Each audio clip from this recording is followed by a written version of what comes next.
Boa noite, Felipe. Rodrigo Cerqueira, do Grupo Globo. O Flamengo conseguiu uma vitória importante para se manter na liderança, mas eu queria perguntar para você sobre o Pedro, o que de fato aconteceu, a sua percepção, a sua análise, e se você conta com o Pedro do próximo jogo, como é que está essa situação. Obrigado. Bom, óbvio que ia perguntar. O que aconteceu foi que o comportamento e a atitude do Pedro durante a semana foi lamentável. Beirou o ridículo para mim.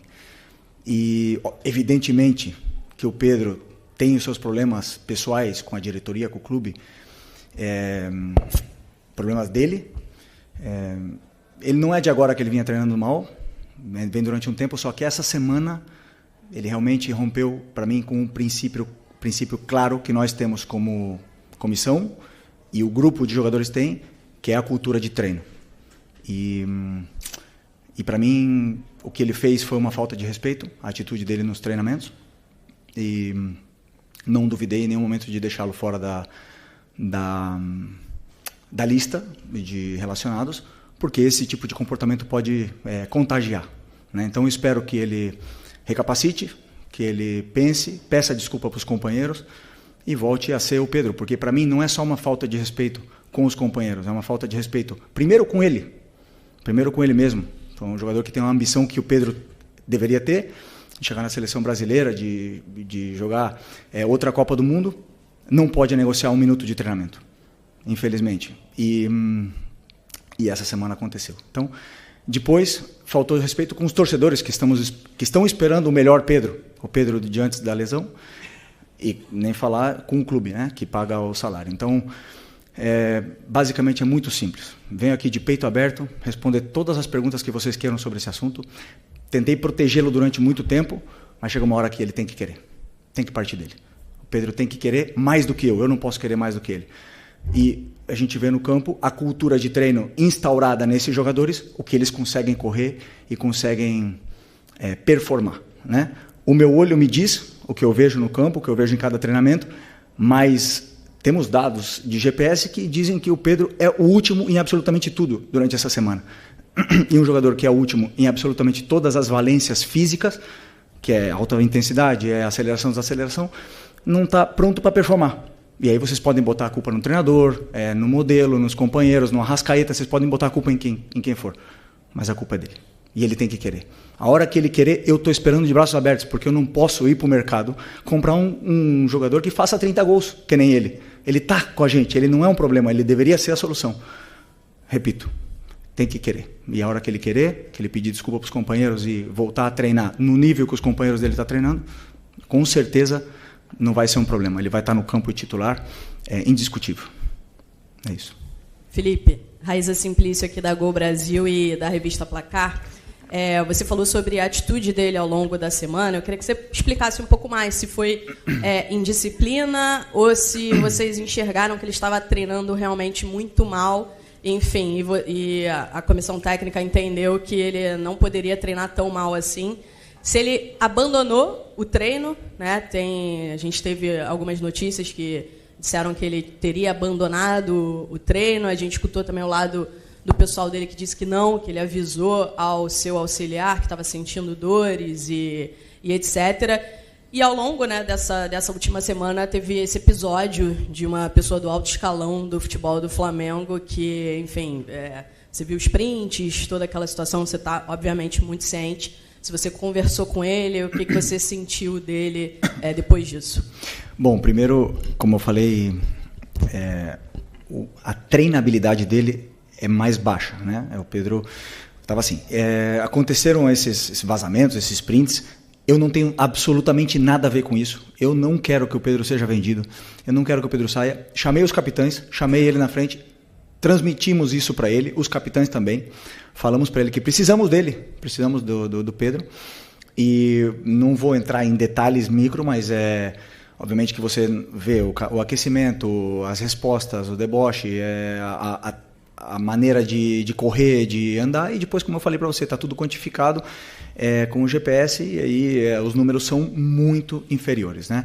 Como você falou, um episódio de abandonar, como nós temos mais do que 20 jogadores, alguns jogadores ficam de fora, de algumas atividades. Por exemplo, se eu fizer um treino específico de 10 contra 10 e nós temos 23, 24, são 4 jogadores que têm que fazer algum treino alternativo, um complemento, alguma coisa, né? Então, no caso dele, também por estar muito abaixo, eu teria que complementar, e ele saiu e alegou realmente que estava com problemas, na qual também é ruim do mesmo jeito, né? Mesmo se fosse não foi indisciplina, porque ele avisou, como você falou, mas como eu falei, números muito, muito, muito, muito abaixo dos outros e não consegue acabar o treino. Então, tudo isso aí leva com que o Pedro não se coloca na convocação, não se coloca nessa lista e não se coloca à disposição de competir por uma vaga no time. Posso? Aqui à esquerda. Felipe, eu só queria voltar ainda no tema do Pedro. A gente não teve a oportunidade de ouvi-lo, mas você, como representante e líder dessa equipe, queria entender o porquê desse comportamento dele. Não é a primeira vez que a gente sabe que o Pedro tem algum tipo de problema dentro do elenco, né? Em 2023 teve aquele lamentável episódio envolvendo também o preparador do Sampaoli. Mas o porquê desse comportamento dele? Talvez na cabeça dele ele conseguiria ser titular incontestável só pelo nome nessa volta depois de uma lesão. Talvez pela questão de você já ter dito que você conseguiria encaixar o time com a característica do Pedro. Queria entender o porquê desse motivo, já que ele não é nenhum garoto, né, dentro desse elenco do Flamengo e um dos principais nomes dessa equipe. Bom, essa é uma pergunta muito pessoal para ele, né? Por que um profissional que o trabalho dele, e ele é bem pago para isso, é trabalhar e treinar de uma forma profissional o melhor possível, negocia. Ou não sei a frustração dele, não sei se é porque não joga, ou eu conversei com ele 3, 4 vezes, ele mesmo reconhece o nível. Aí você pode falar que eu falei do modelo, mas ele jogou 2 jogos titular do Mundial de Clubes, e o Bruno Henrique não jogou, e o Wallacian e o Juninho não jogaram. Por que o Pedro jogou? Porque eu estou tentando recuperar o Pedro. Nós todos esperamos o Pedro, quando a gente vê o Pedro no campo, esperamos o Pedro antes da lesão. O Pedro pós-lesão não é o mesmo. Ainda ninguém não vê. Ele teve um jogo muito bom, excepcional contra o Corinthians, depois caiu o nível. Eu sei por quê. Já falei para ele, pessoalmente, porque ele treina mal. E aí me demonstra, sabendo, depois claro que eu conto que ele tem uma qualidade excepcional e que a bola vai chegar e ele vai fazer gols e ele vai ajudar a equipe. Mas infelizmente não está nesse nível, não está no nível dos companheiros, isso é óbvio. E o que eu espero dele é que ele lute. O que mais? Ele tem que lutar com ele mesmo, ele tem que lutar com a cabeça dele, não comigo, não com os companheiros, não com ninguém. Ele tem que lutar, trabalhar mais que todo mundo, em silêncio. E eu tenho certeza que a hora que ele estiver assim, ele é melhor. Ele é um dos melhores que já jogou uma Copa do Mundo, é um dos melhores que já passaram aqui na história do Flamengo. Agora ninguém vive de passado. Futebol se conquista diariamente. Luiz Araújo é prova disso, Alan é prova disso.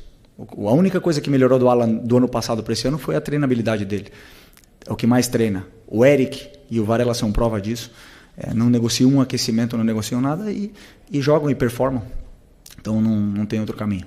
Por mais que eu aqui ande dando voltas e falar de modelo e tal, ele tem que querer. E a hora que ele quiser, meu amigo, ninguém para, mas ele tem que querer. Felipe, aqui, sua esquerda. Tudo bem? Pedro Torre, ESPN. Boa noite. É difícil a gente ver um técnico chegar e falar de forma tão dura sobre um jogador publicamente, assim como você falou. Você falou, estou de braços abertos para o Pedro. Você acredita que a relação é possível de reconstruir com o Pedro diante dessa exposição? Enfim, que o jogador às vezes se sente muito exposto, a gente sempre fala sobre isso, etc. Mas a partir do momento que você tem essa posição pública, é possível uma reconstrução de relação com o Pedro? E você falou, conversei com ele várias vezes.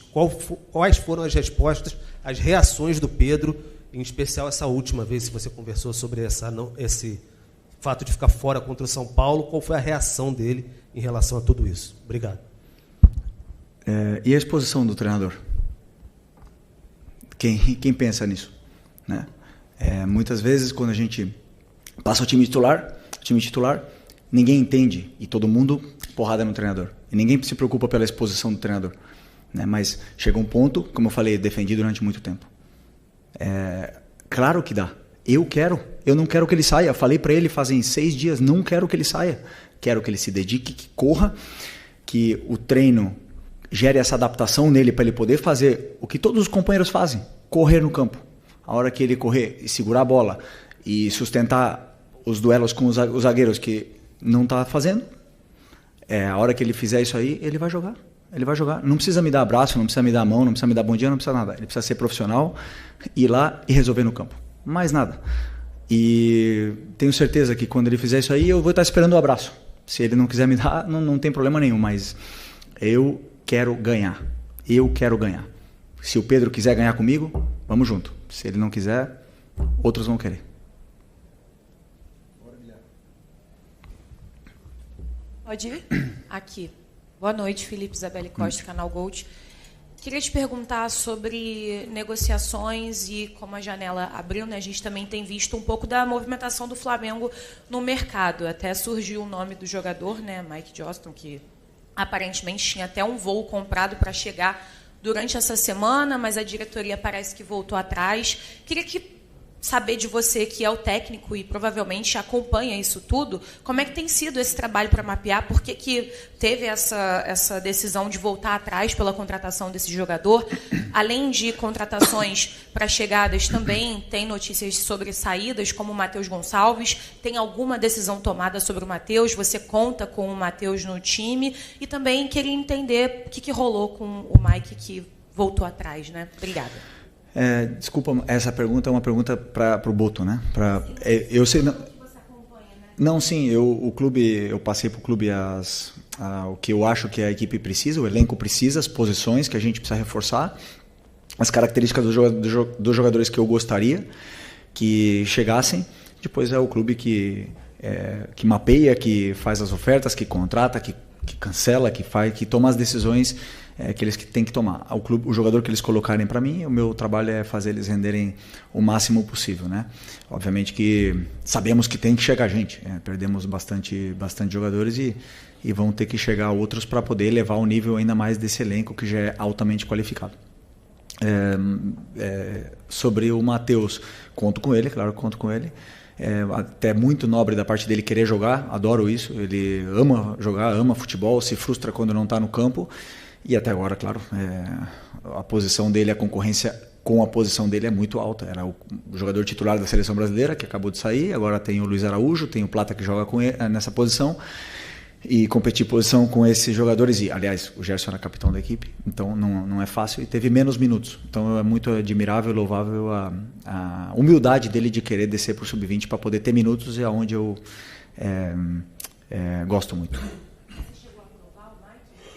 Claro, me passaram os vídeos, as imagens, a gente olhei, falei, ok, com as características que eu quero, e aprovei, claro. Felipe, aqui tudo bem? Boa noite, Cidão Marina Litoral News. Eu lembro que você deu uma declaração quando o Pedro estava voltando, que ele primeiro teria uma alta médica e depois alta futebolística. Queria te perguntar se em algum momento você viu essa alta futebolística, desde o momento que ele voltou até agora. E, em cima disso, a gente via nas suas falas dos jogadores que o Pedro se dedicou muito durante o período lesionado. Você acredita que esse pode ser o tom da sua conversa com ele para ele voltar ao potencial que ele tem? Desculpa, repete a segunda parte. Qual é a pergunta em concreto? Eu quero saber, com base naquilo que você falou, do Pedro ter uma alta médica e depois alta futebolística, se já aconteceu na sua visão, em algum momento. E também a questão dessa volta do Pedro, porque quando ele estava lesionado, você falava muito que ele era um dos que mais se dedicava, e a recuperação até foi rápida por conta disso, e isso pode ser algo que você possa lembrar para ele voltar a performar em grande forma. Isso me surpreende, porque é um jogador que se esforça tanto, né, para superar uma lesão tão grave. Que eu espero é que ele se dedique ainda mais para superar e ganhar ritmo durante os treinamentos, né? Se vocês podem ver bem comigo, assim, não consigo ser justo com todo mundo, não consigo, tem alguns jogadores que não, mas grande maioria dos jogadores que falaram no campo ganharam a vaga. Então quem está melhor normalmente comigo acabou jogando. Teve a exceção aí um pouco do Varela, talvez, que mereceu jogar, só que o Wesley estava num momento extraordinário. Mas assim, normalmente, pessoal que tá, o próprio Plata estava pedindo passagem e ele acabou ficando mais uns jogos no banco. Mas o resto quem joga bem, como eu falei para vocês, eu quero botar os melhores no campo. E eu espero isso, que o Pedro se torne o melhor no treino, o melhor. Que ele fique louco comigo e vá lá e faça 5 gols amanhã e que seja uma opção mais para o nosso ataque. Então ele não atingiu a alta, no caso? Não, ele tem a alta médica, né?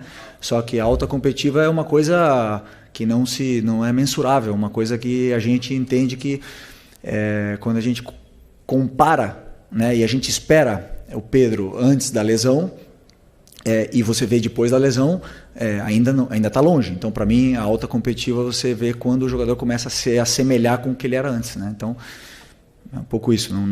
A alta médica é a única que avala o jogador para poder voltar.